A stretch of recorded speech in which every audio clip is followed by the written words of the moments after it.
Joining us now to discuss what's going on, the former Israeli ambassador to the United States, Michael Oren. Ambassador, thanks so much for joining us. As you know, President Trump has publicly said he thinks a ceasefire deal between Israel and Hamas can get done this week. How realistic do you think that is? Well, always good to be with you, Wolf. We hope it's realistic. We desperately hope it's realistic. At the end of the day, Hamas has to decide whether it's going to go along with the deal in which the United States and Israel have agreed, which is for a prolonged ceasefire, release of some Palestinian prisoners from our jails, and, of course, the release of hostages. The question is how many hostages, how many living hostages, how many hostages who are no longer living. This all becomes part of the bargaining. But the big issue, Wolf, is always what happens after the ceasefire.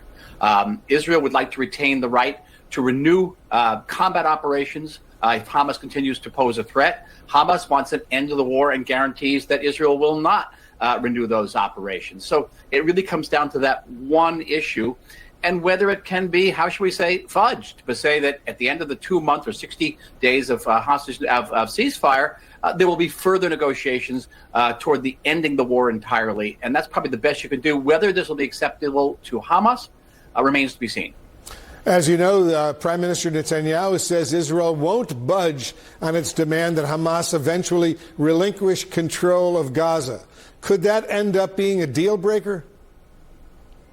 It could, and it has repeatedly in the past. But here, the Prime Minister is coming to this meeting now much strengthened by Israel's military victory in Iran.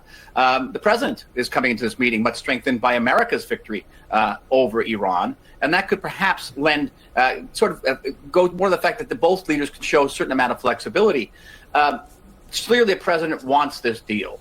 He wants the deal for many reasons, but moreover because he wants peace between Israel and Saudi Arabia, and the Saudis will not negotiate with Israel as long as the Israeli army is fighting in Gaza. So he wants to end that, the president. He sees openings also for possible peace arrangements between Israel and Lebanon, Israel and Syria, peace breaking out to the entire Middle East if this agreement with Hamas can be reached.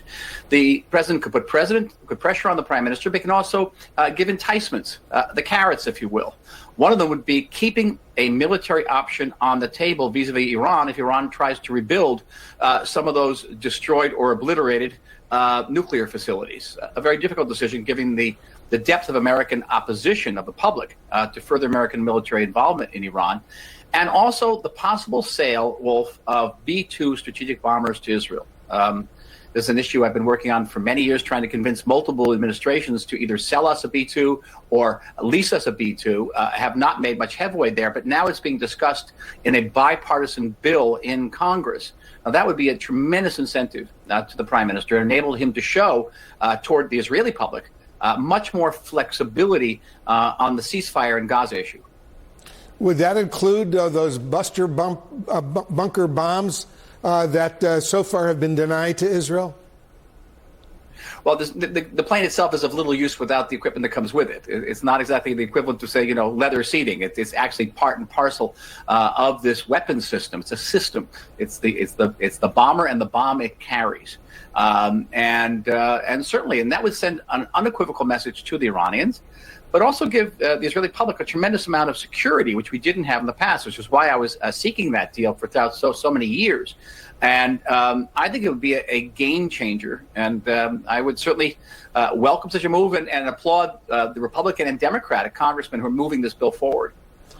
The former Israeli ambassador to the United States, Michael Oren. Ambassador, thanks so much for joining us. Thank you, Will. And